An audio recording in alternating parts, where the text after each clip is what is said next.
ఈరోజు డిసెంబర్ 24 మన దేశంలో నేషనల్ కన్జ్యూమర్స్ డే. సరిగ్గా ఇదే రోజున 1986లో కన్జ్యూమర్ ప్రొటెక్షన్ యాక్ట్కి ప్రెసిడెంట్ అసెంట్ దొరికింది. ఆ రోజు నుంచి డిసెంబర్ 24వ తారీఖుని కన్జ్యూమర్స్ డేగా జరుపుకుంటాం మన దేశవ్యాప్తంగా. ప్రతి సంవత్సరం భారతీయ గ్రాహక్ దివస్ని ఈ రోజునే జరుపుకుంటాం అనమాట. ఈ రోజున కన్జ్యూమర్ యొక్క రైట్స్ అవేర్నెస్ కోసం, అదేవిధంగా సిటిజన్స్కి అసలు వాళ్ళకున్న హక్కులు ఏంటి, దానికి సంబంధించి ఎలాంటి ప్రిన్సిపల్స్తో మార్కెట్ వర్క్ అవ్వాలి, వీటికి సంబంధించి వాళ్ళకి అవగాహన కల్పిస్తాం అనమాట. మనం చూస్తే కనుక కన్జ్యూమర్ ప్రొటెక్షన్ యాక్ట్ 1986 అనేది భారతదేశంలో పాస్ అయింది.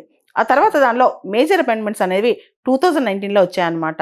అసలు కన్జ్యూమర్ ప్రొటెక్షన్ యాక్ట్లో ఎలాంటి హక్కులు ఉంటాయి, కన్జ్యూమర్ రైట్స్ అంటే ఏంటి, కన్జ్యూమర్ ఎడ్యుకేషన్ అంటే ఏంటి, అన్ఫేర్ ట్రేడ్ ప్రాక్టీసెస్ అంటే ఏంటి, అదేవిధంగా గ్రీవెన్స్ రిడ్రెసల్ మెకానిజం, ఏదైనా తప్పు జరిగినప్పుడు కన్జ్యూమర్ రైట్స్ ఎఫెక్ట్ అయినప్పుడు వాళ్ళు ఏ విధంగా వాళ్ళ ప్రాబ్లమ్ని సాల్వ్ చేసుకుంటారు, వీటితో పాటు గూడ్స్ అండ్ సర్వీసెస్ యొక్క క్వాలిటీ, క్వాంటిటీ, ప్యూరిటీ, పొటెన్సీ, వీటి మీద కూడా కన్జ్యూమర్స్కి అవగాహన కల్పిస్తే కన్జ్యూమర్ ప్రొటెక్షన్ యాక్ట్ అనమాట. కన్జ్యూమర్ ప్రొటెక్షన్ యాక్ట్ 1986 ప్రకారం డిస్ట్రిక్ట్ లెవెల్లో, స్టేట్ లెవెల్లో, నేషనల్ లెవెల్లో ఈ కన్జ్యూమర్ రిడ్రెసల్ ఫోరమ్స్, కోర్ట్స్ ఉన్నాయన్నమాట.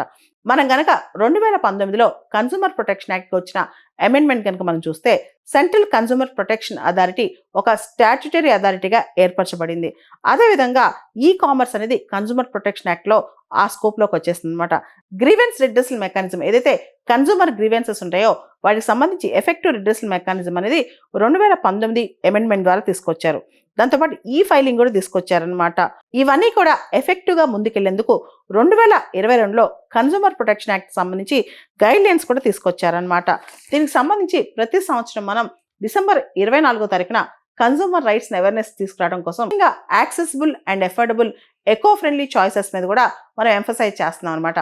ఒక ట్యాగ్ లైన్ ఉంటుంది లాలో, కేవియట్ ఎంప్టర్ అని, అంటే కన్జ్యూమర్ బిహేవియర్ అని చెప్పి. ఎప్పుడైనా సరే గూడ్స్, సర్వీసెస్ సంబంధించి కన్జ్యూమర్ ఎప్పుడు కూడా జాగరూకతతో ఉండాలని చెప్పి ఈ పిలుపు అనమాట.